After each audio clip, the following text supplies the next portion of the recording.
अस्सलामुअलैकुम, मेरा नाम है जहाज़ेब हाशमी और ये है मर्सिडीज C200 AMG 2022 मॉडल। ये मर्सिडीज C क्लास की लेटेस्ट शेप है और 5th जनरेशन है और ये शेप पाकिस्तान आपको भी बहुत कम नजर आएगी। ये काफ़ी हद तक नई S क्लास में मिलती जुलती है, लुक्स के लिहाज से भी और फीचर्स के लिहाज से भी। फीचर्स इस तरह से कि इसमें हेडअप डिस्प्ले आता है, 4 व्हील स्टीयरिंग व्हील आता है, पावर टेल गेट आता है और भी इस तरह की बहुत सारी चीज़ें हैं इसमें जो कि पहले आपको C क्लास में देखने को नहीं मिलती थी, जैसा कि 4 व्हील स्टीयरिंग। ये सारी चीज़ें मैं कवर करूंगा इस रिव्यू में और ये गाड़ी क्वालिटी के लिहाज से भी बहुत बेहतर है। इसमें सब कुछ काफ़ी स्लीक, शार्प और डिसेंट सा है। और अगर बात की जाए इस गाड़ी की प्राइस की तो ये गाड़ी 22 मॉडल है, AMG प्रीमियम पैकेज है, 24 इंपोर्ट है और इसकी डिमांड 3,35,00,000 रुपए है। अगर आपने इसके बारे में कोई इन्फॉर्मेशन लेनी है तो आप दिए गए नंबर पर कॉल कर सकते हैं या फिर आप साइकिल मोटरस्पोर्ट को विजिट कर सकते हैं जो कि रावलपिंडी में DH2 के गेट 1 के ऑपोजिट लोकेटेड है। साइकिल मोटर्स की टोटल 2 ब्रांचेस हैं, एक रावलपिंडी में मरी रोड पे और फिर एक रावलपिंडी में ये वाली ब्रांच। इन दोनों ही ब्रांचेस पे गाड़ियों की बाइंग एंड सेलिंग के साथ साथ गाड़ियों के काम भी किए जाते हैं, जैसे कि tints, wrap, ceramic coating, PPF, graphene coating. यहाँ पे गाड़ियाँ फेसलिफ्ट भी की जाती हैं और इसके अलावा यहाँ पे फिर एक पेंट बूथ भी अवेलेबल है। तो गाड़ियों की modification, buying and selling, car care या किसी भी तरह के काम के लिए cycle Motors and cycle motorsports is the place. Overall, it's a great C class and today I'm going to review it. Let's have a exterior of this car. Looks के लिहाज से ये गाड़ी मेरे ख्याल से पिछली C क्लास से बहुत ज़्यादा बेहतर है, लेकिन इस पर हर किसी की अपनी ओपिनियन है। कुछ लोगों को ये गाड़ी अच्छी लगेगी, कुछ को नहीं लगेगी। ये गाड़ी मेरे ख्याल से काफ़ी हद तक मर्सिडीज की बहुत सारी कार्स का मिक्स एंड मैच है। अगर आप E क्लास देखें 2021-22 वाली तो उसकी हेडलाइट्स ऐसी हैं, लेकिन अगर आप S क्लास देखें तो उसका बैक ऐसा है और इंटीरियर काफ़ी हद तक इसका नई वाली S क्लास से मिलता जुलता है। फिर इसके अलावा ये गाड़ी ऑल टुगेदर एक नई चीज़ है और लुक्स के लिहाज से मेरे ख्याल से बहुत बेहतर है। इसमें एक मेजर जो लोगों की तरफ से इस पर क्रिटिसिज्म आया था वो ये था कि इसमें जो C63 वर्जन आता है, C63S, वो गाड़ी सिर्फ 2000 सीसी 4 सिलेंडर है, जबकि पहले C63 वाली कार्स V8 आती थी 4000 या 6300 सीसी। तो इसमें सिर्फ वो गाड़ी है जो कि बहुत ज़्यादा फ्लॉप हुई है और उसकी सेल्स नियर टू ज़ीरो हैं, लेकिन इसकी सेल्स काफ़ी स्ट्रॉन्ग हैं वर्ल्ड वाइड भी और पाकिस्तान में भी। इससे पहले भी मैंने कार का रिव्यू किया हुआ है, ब्लैक कलर में, ये वाइट कलर में है। खैर, अगर बात की जाए इस गाड़ी के फ्रंट एंड की तो ये फीचर्स के लिहाज से बहुत ज़्यादा इक्विप्ड है। इस तरह से कि इसका जो मर्सिडीज का लोगो है ये प्रिंटेड है क्योंकि इसमें रडार आता है। फिर इसके अलावा उसके ऊपर एक यहाँ पे कैमरा दिया गया है जो कि बहुत ज़्यादा प्रोनाउंस है और उसकी वजह यह है क्योंकि ये एक एड ऑन फीचर है। ये गाड़ी ये स्टैंडर्ड ऑफर नहीं करती, ये चीज़ प्रीमियम पैकेज में आती है, तो उस पर वो चीज़ ली गई है और एड ऑन वाली चीज़ों को शो ऑफ करने के लिए इसके कैमरे को इतना बड़ा रखा गया है। बाकी ये गाड़ी क्योंकि AMG ट्रिम है तो इसका जो मर्सिडीज का लोगो है ये ग्रिल में दिया गया है। जो AMG कार्स नहीं होती उनमें यहाँ पे 3 पॉइंट स्टार आता है ऊपर, और अगर आप इसकी ग्रिल पे गौर करें तो ये भी बेसिकली मर्सिडीज के लोगो हैं। दूसरे तो ये बेसिकली गैलेक्सी स्टार्स ही लगेंगे, लेकिन अगर आप इन पे गौर करें तो ये प्रॉपर 3 पॉइंट स्टार बने हुए हैं। बाकी AMG वाली कार्स की तरह इसकी फॉगलेंस वाला एरिया ब्लैक है और यहाँ पे एक डक्ट्स दिए गए हैं जहाँ से गाड़ी हवा से करके साइड से बाहर करती है। फिर ये गाड़ी पार्किंग सेंसर्स भी ऑफर करती है फ्रंट पे, यहाँ साइड तक, तो ये आपको साइड तक के ऑब्स्टिकल्स भी इंडिकेट करेगी। और इसके अलावा ये गाड़ी क्योंकि AMG वर्जन है तो उसके बोर्ड के अंदर ये हम्प्स भी दिए गए हैं जैसा कि मोस्टली AMG वाली कार्स में आते हैं। इसके अलावा वाइपर इसमें रेन सेंसिंग है, हेडलाइट इस गाड़ी में ऑटो लेवलिंग वाली भी हैं, ऑटो ऑन ऑफ भी होती हैं। और इसके अलावा आप अगर इसकी हेडलाइट्स को ऑन करते हैं तो फिर ये प्रॉपर एक दफ़ा ना एक इफेक्ट सा देती हैं स्टार्टअप पे। और अगर बात की जाए इस गाड़ी की साइड प्रोफाइल की तो ये पूरी ही कार की तरह काफ़ी एग्रेसिव है। पहले C क्लास काफ़ी लग्जरियस और एलिगेंट सी होती थी, लेकिन इसमें एग्रेसिवनेस बहुत ज़्यादा फोकस रखी गई है, ऑब्वियसली क्योंकि गाड़ी AMG ट्रिम है। कटलाइन इसमें काफ़ी स्ट्रॉन्ग दी गई हैं जो कि फ्रंट फेंडर से टेल लाइट से कंटिन्यू करती हैं और इसके अलावा इसकी साइड स्कर्ट्स भी काफ़ी ज़्यादा प्रोमिनेंट हैं। सेम गोज़ फॉर रिम्स, इसके रिम्स भी काफ़ी हद तक E क्लास से मिलते जुलते दे दिए गए हैं। E क्लास में डिज़ाइन पैटर्न कुछ ऐसा ही है और इसमें एक जो स्पोक दी गई होती है दरमियान में होती है, इसकी उस स्पोक को ऊपर जाके जोड़ दिया गया है और इसकी लुक काफ़ी डिफरेंट सी है, मैं कवर करूँगा अभी। फिलहाल अगर बात की जाए फीचर्स की तो इस गाड़ी के साइड मिरर डिडक्टेबल हैं, एडजस्टेबल हैं, इनमें ऑटो का फीचर आता है, ब्लाइंड स्पॉट मॉनिटर्स भी आते हैं, ये हीटेड भी हैं और इसके अलावा इनमें फिर 360 डिग्री कैमरा सेटअप भी आता है। तो यहाँ पे कैमरा दिए गए हैं जो कि आपको इस गाड़ी का हर तरफ का व्यू देंगे। इसके अलावा विंडोज़ के आसपास इसकी एल्यूमिनियम की फ्रिल्स कंटिन्यू की गई हैं जो कि काफ़ी थिक हैं और इसमें एक चीज़ डिफरेंट कर दी गई है, अब वो है इसके डोर की साउंड। पहले आप C क्लास या E क्लास के डोर्स को बंद करते थे तो आपको बड़ी डिफरेंट सी साउंड आती थी लॉकिंग की, जो इसमें ख़त्म कर दी गई है। अब इसकी साउंड एक किसी भी डल डोर की तरह की है। मेरे ख्याल से पहले वाली साउंड थोड़ी सी बेहतर थी। और अगर बात की जाए इस गाड़ी की एब्सोल्यूट साइड प्रोफाइल की तो साइज़ के लिहाज से ये गाड़ी एक मिड साइज से नान है। ये गाड़ी सिविक के घंटे वगैरह जितनी है, लेकिन हाइट के लिहाज से उनसे ज़्यादा लो है। तो पाकिस्तान में शायद आपको ये थोड़ा सा ग्राउंड क्लियरेंस के लिहाज से इशू करे, लेकिन अगर आप इसमें थोड़े से टायर बड़े लगा दें तो इसकी हाइट ऊपर हो जाएगी। बाकी इसके अलावा इसमें स्मार्ट एंट्री चारों ही डोर्स में आती है, यानी कि मैं किसी भी डोर से इसको लॉक या अनलॉक कर सकता हूँ। फिर इसमें डोर हैंडल्स के ऊपर क्रोम दिया गया है। विंडो इसमें बैक प्राइवेसी वाली आती है और इसके अलावा ये गाड़ी पैनोरामिक रूफ भी ऑफर करती है, इसको आप अंदर से ओपन क्लोज भी कर सकते हैं, ये फिक्स नहीं है। और अगर बात की जाए इस वाले एंड की, तो यहाँ भी चीज़ें बहुत ज़्यादा इंटरेस्टिंग हैं। इस तरह से कि इसमें 4 व्हील स्टीयरिंग दिया गया है। अगर आप इसके टायर्स को टर्न करेंगे तो इसके पिछले टायर भी टर्न होते हैं ऑपोजिट डायरेक्शन में। ये बेसिकली आपको इससे पहले एस क्लास में देखने को मिलती थी ये चीज़, अब इन छोटी छोटी क्लास में भी आने लग गई है। नई मोस्टली गाड़ियाँ चीज़ ऑफर कर रही हैं, नई क्राउन में ये चीज़ आती है और मेरे ख्याल से काफ़ी यूजफुल फीचर है। बाकी इसके अलावा ये गाड़ी क्योंकि AMG ट्रिम वाली कार है तो इसकी जो डिस्क हैं ये भी वेंटिलेटेड हैं। इनमें पंच होल्स दिए गए हैं जो कि सिंपल ब्रेक से थोड़ी सी बेहतर होती हैं और जल्दी ठंडा होने के लिहाज से बेहतर परफॉर्म करती हैं। बाकी इस गाड़ी में एंट्री और एग्जिट किसी भी लो कार की तरह है। अगर आप काफ़ी एजड है तो फिर आपको इसमें बैठना और निकलना थोड़ा सा मुश्किल लगेगा क्योंकि ये काफ़ी लो है। और इसके अलावा फ्यूल डोर इसका राइट साइड पे दिया गया है। बाकी बैक पे भी पार्किंग सेंसर ये गाड़ी यहाँ साइड से ऑफर करती है और इसमें ये स्कूप्स दिए गए हैं जो कि बेसिकली क्लोज ही हैं। एयर कंडक्ट्स ये फेक वेंट्स हैं जो कि AMG वाले बैच को जस्टिफाई करने के लिए इसमें दिए गए हैं। और अगर बात की जाए इस गाड़ी के रेयर एंड की, तो ये भी लिटरली एक मिनिएचर एस क्लास लगती है। टेल लाइट्स की काफी हद तक वैसी दे दी गई हैं जो काफी पॉइंटी सी हैं और इसमें ये लवा LED बार्स कंटिन्यू करते हैं जो कि एंड टू एंड तक जाते हैं। इसके अलावा रिवर्स और इंडिकेटर के लिए भी इसमें यही LEDs दी गई हैं और इसका डिजाइन मेरे ख्याल से काफी मजेदार है। C class 2 series in cars में जो टेल लाइट्स हैं काफी छोटी सी आती हैं।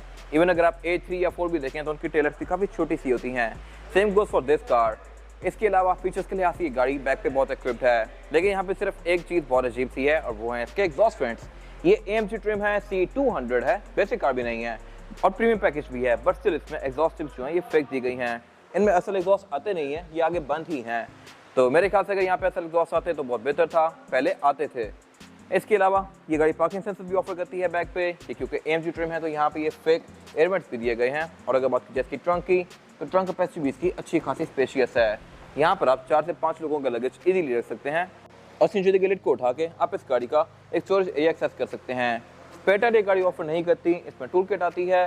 रिब बेंचेस के फोल्डेबल हैं 60-40 के स्प्लिट के साथ, जिनको फोल्ड करके मैं इसकी ट्रंक कैपेसिटी को और भी ज़्यादा खुला बना सकता हूँ। बाकी ट्रंक के अंदर इसकी इंसुलेशन दी गई है। बंद इसको मैं इलेक्ट्रॉनिकली करूँगा लाइक दिस। रिब बेंचेस को फोल्ड करने के लिए अंदर इलेक्ट्रॉनिक बटन दिए गए हैं जहाँ से मैं उनको अनलॉक करके ड्रॉप कर सकता हूँ। इसके अलावा बैक पे गाड़ी ब्रेक लैंप ऑफर करती है और इसके अलावा यहाँ पे कुछ खास है नहीं। इसके बाद अगर बात की जाए इस गाड़ी के इंटीरियर की, तो ये भी लुक्स के लिहाज से बहुत ज़्यादा इंप्रूव्ड है। ये गाड़ी क्योंकि प्रीमियम पैकेज है तो इसका इंटीरियर रेड और ब्लैक के कॉम्बिनेशन के साथ आया हुआ है और AMG ट्रिम के साथ भी काफ़ी अच्छे से मैच कर रहा है। बाकी स्टीयरिंग व्हील भी ये AMG वाला है। अगर आप E क्लास देखें इससे पहले वाली, तो उसमें भी E में स्टीयरिंग व्हील कुछ ऐसे ही दिया गया था। Same goes for this car. ये स्टीयरिंग व्हील 6 स्पोक है और इसमें लेफ्ट राइट स्पोक को डिफरेंट कंट्रोल्स दिए गए हैं। लेफ्ट स्पोक के जो कंट्रोल्स हैं ये इसकी मल्टीमीडिया स्क्रीन के हैं। यहाँ से मैं इसकी डिफरेंट साइड डिस्ट्रीब्यूशन नेविगेट कर सकता हूँ और ये बटन जो हैं ये मोस्टली टच में हैं और नीचे मल्टीमीडिया के बटन दिए गए हैं। राइट स्पोक को जो कंट्रोल दिए गए हैं यहाँ से मैं इसके मीटर के बीच में नेविगेट कर सकता हूँ और इसके अलावा इसमें क्रूज कंट्रोल भी एडॉप्टिव आता है, यानी कि ये गाड़ी अगली गाड़ी के हिसाब से अपनी स्पीड को कम या ज़्यादा करेगी। इसके अलावा नीचे 2 स्पोक्स दी गई हैं और ये स्टीयरिंग व्हील बॉटम कट है, यानी कि नीचे से फ्लैट आता है AMG वाली कार में। बाकी अगर बात की जाए इस गाड़ी के गेयर सेलेक्टर की, तो ये गेयर सेलेक्टर स्टीयरिंग के पीछे दिया गया है और मर्सिडीज में काफ़ी पहले से यहीं पे आ रहा है। इसको बेसिकली कॉलम शिफ्ट कहते हैं और ये कॉलम शिफ्ट बहुत ज़्यादा कन्वीनियंट है। इसके 2 फायदे हैं। एक फ़ायदा ये है कि एक तो ये सेंटर वाला एरिया से काफ़ी क्लीन हो जाता है और दूसरा फ़ायदा ये है कि आप इसको वन हैंडेडली यूज़ कर सकते हैं। इस तरह से कि अगर मैं इसको D में किया है तो मैं स्टीयरिंग घुमाऊँगा, गाड़ी आगे करूँगा, रिवर्स करना है यहीं से रिवर्स भी कर ली, तो ये सारे काम मैं एक स्टीयरिंग मोड़ते हुए कर सकता हूँ काफ़ी ईजीली। तो ये मेरे ख्याल से एक बहुत यूजफुल इंटीग्रेशन है गेयर सेलेक्टर की। लेकिन इसकी जो फील है ये कोई खास प्रीमियम नहीं है। इसका जो सारी ग्रिप है बैक वाला एरिया ये बिल्कुल चीप प्लास्टिक का है। मेरे ख्याल से इससे बेहतर हो सकता था। पहले वाली गाड़ियों में ये बहुत बेहतर आते थे, बट इसको बिल्कुल अब चीप आउट कर दिया गया है। लेफ्ट पे इसके ये विंडशील्ड वॉशर के कंट्रोल दिए गए हैं और इंडिकेटर का कंट्रोल दिया गया है। हेडलाइट के कंट्रोल इसके यहाँ स्टीयरिंग के राइट साइड पे आते हैं पीछे, हर मर्सिडीज की तरह। और अगर बात की जाए इस गाड़ी के मीटर की, तो ये बेसिकली काफ़ी बड़ी सारी हाई डेफिनेशन स्क्रीन है। इसको काफ़ी हद तक कॉन्फ़िगर कर सकते हैं। राइट स्पोक के कंट्रोल से मैं इसके बीच में नेविगेट कर सकता हूँ इस तरह से। और इसके अलावा इसके बहुत सारे डिफरेंट डिस्प्लेस हैं। अगर मैं इसको अंडरस्टैंडेड रखना चाहता हूँ तो ये भी रख सकता हूँ। अभी बिल्कुल सिंपल सी है और पूरी गाड़ी की थीम कुछ ऐसी ही हो गई है। अगर मैं इसको स्पोर्टियर से करना चाहता हूँ तो फिर एक ये स्पोर्ट मोड है और स्पोर्ट मोड के साथ पूरी गाड़ी की थीम चेंज होती है। अभी डिस्प्ले तो चेंज हुआ है, लेकिन साथ इसकी एम्बिएंट लाइटिंग भी चेंज हो गई है, मल्टीमीडिया स्क्रीन भी चेंज हो गई है इस तरह से। और इसके अलावा इसका हेडअप डिस्प्ले भी इसके साथ एडजस्ट करता है इस तरह से, तो इसकी भी थीम चेंज होती है। ये डिस्प्ले मेरे ख्याल से काफ़ी मज़ेदार है लुक्स के लिहाज से, और उसके अलावा इसके अंदर क्या कंटेंट डिस्प्ले होगा वो भी एडजस्ट कर सकते हैं अपनी मर्जी के लिहाज से। अगर आप यहाँ पूरा मैप लगाना चाहते हैं तो आप वो भी लगा सकते हैं।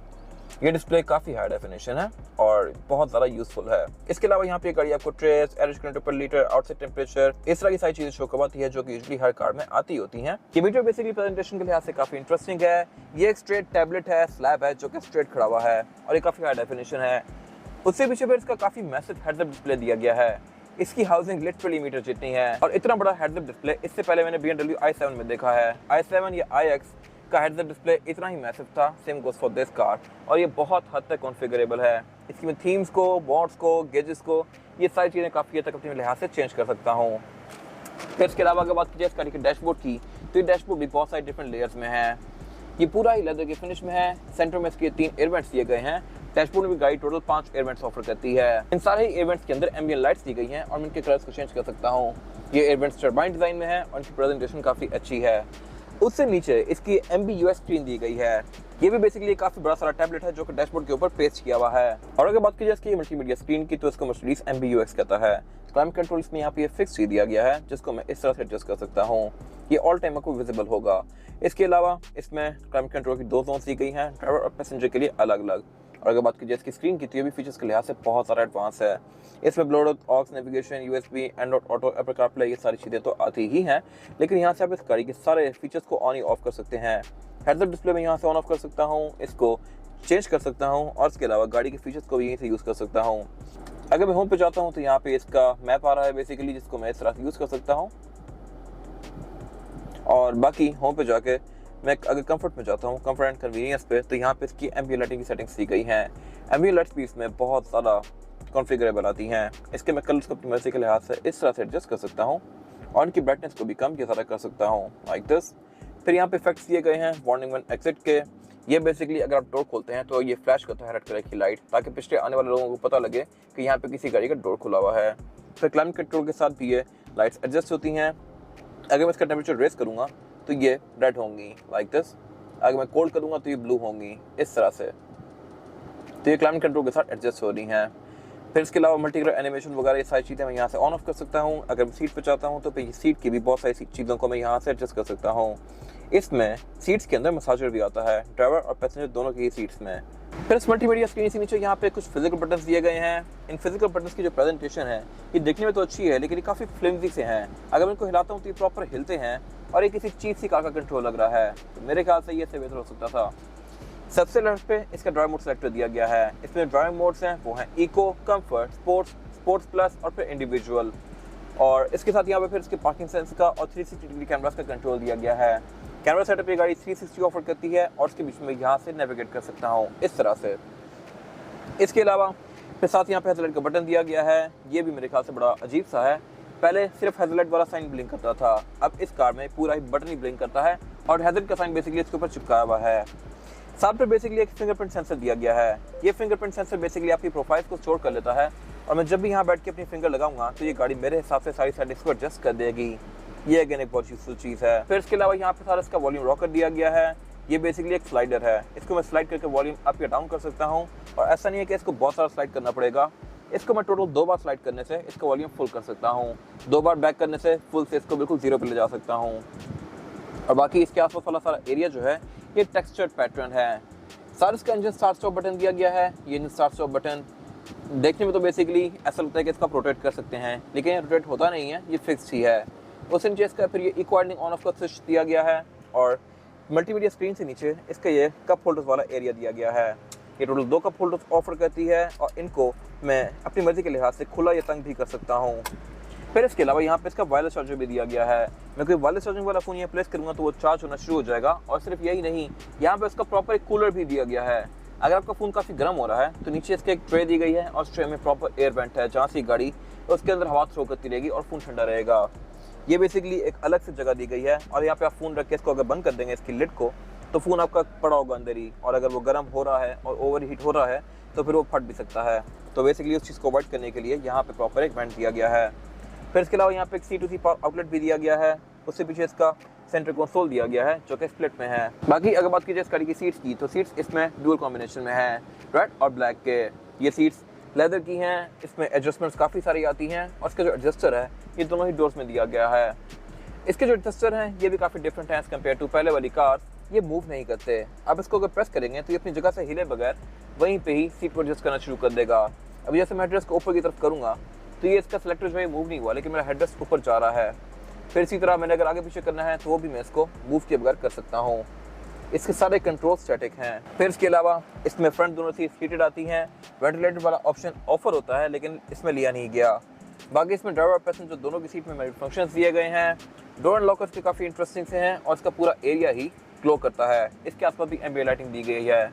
फिर इसके अलावा इसकी जो विंडोज कंट्रोल हैं ये लुक्स के लिहाज से काफ़ी इंटरेस्टिंग है और इसका ग्रैब हैंडल भी यही है।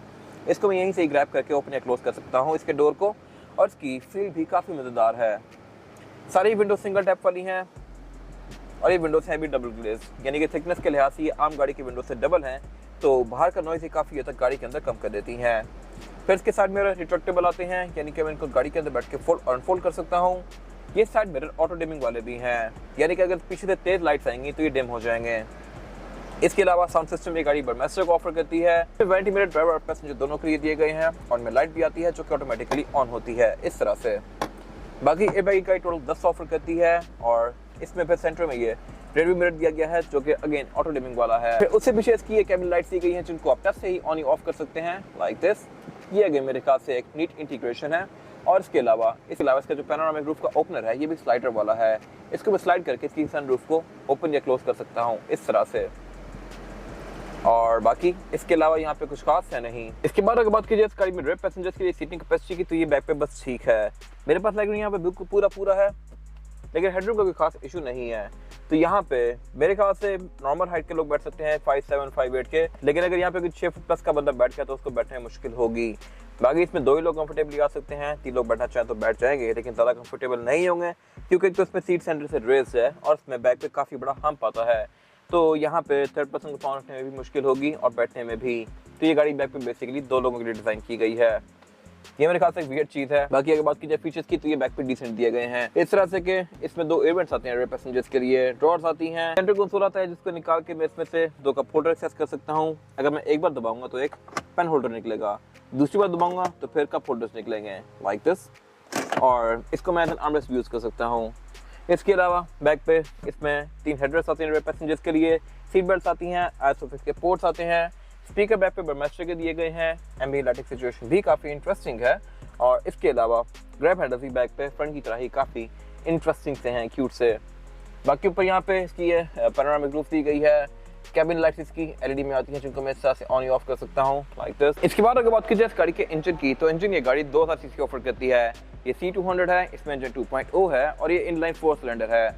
इस चीज़ को शो ऑफ करने के लिए इसमें इंजन के हुड के ऊपर ही प्रॉपर 4 लाइन्स दी गई हैं और इसके अलावा साइज के लिहाज से इंजन काफ़ी मैसिव है और बिल्कुल नई जनरेशन है। सी क्लास में पहले ये था कि बहुत सारे इंजन कैरी फॉरवर्ड किए जाते थे, बट इस कार में ये टोटली एक न्यू यूनिट है और ये गाड़ी 187 हॉर्स पावर प्रोड्यूस करती है, 2.0 टर्बोचार्ज 187 हॉर्स पावर। तो ये इस साइज के लिहाज से काफ़ी अच्छा फिगर है। इससे पहले वाली सी क्लास पावर के लिहाज से इससे काफ़ी स्लो थी। और इसके अलावा अगर बात की जाए परफॉर्मेंस फिगर्स की तो ये फिगर्स बेसिकली 2500 या 3000 सीसी गाड़ियों के होते हैं जो कि D7 के सेडान्स होती हैं। साइज के लिहाज से इससे बड़ी होती हैं। ये गाड़ी को पावर के लिहाज से बिल्कुल डिसअपॉइंट नहीं करेगी और इसके अलावा ये गाड़ी क्योंकि टर्बो चार्ज है तो इसके टर्बो चार्जर की साउंड भी आती है प्रॉपर। अगर आप इसको एक्सेलरेट करें तो इसके टर्बो का प्रॉपर आपको एक स्पूल सुनाई देगा लाइक करके एक प्रॉपर सा, जो कि पहले किसी मर्सिडीज में नहीं था। ये साउंड भी मेरे ख्याल से काफ़ी इंटरेस्टिंग है।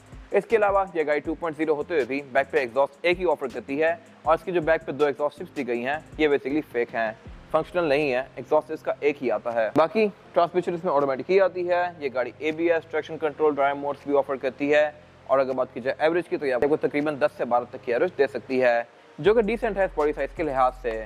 बाकी इसका इंजन पे काफ़ी टाइटली पैक्ड है, ऊपर इसमें इंसुलेशन दी गई है 2 तरह की और इसके अलावा इसका बोनट ओपन हाइड्रोलिक से होता है, तो ये अगेन मेरे ख्याल से एक अच्छी चीज़ है और इसके अलावा यहाँ पे कुछ खास है नहीं। इसके बाद अगर बात कीजिए इस गाड़ी के टायर साइज की, टायर साइज जो ऑफर करती है सी क्लास, फ्रंट पे ये है 225, 45 और 18 और बैक पे है 245 और बैक पे है 245, 40 और 18। इसमें टायर स्टैगर्ड आते हैं, यानी कि अगले टायर कम चौड़े हैं, पिछले टायर ज़्यादा चौड़े हैं और इसकी वजह यह है कि ये गाड़ी रेयर व्हील ड्राइव है।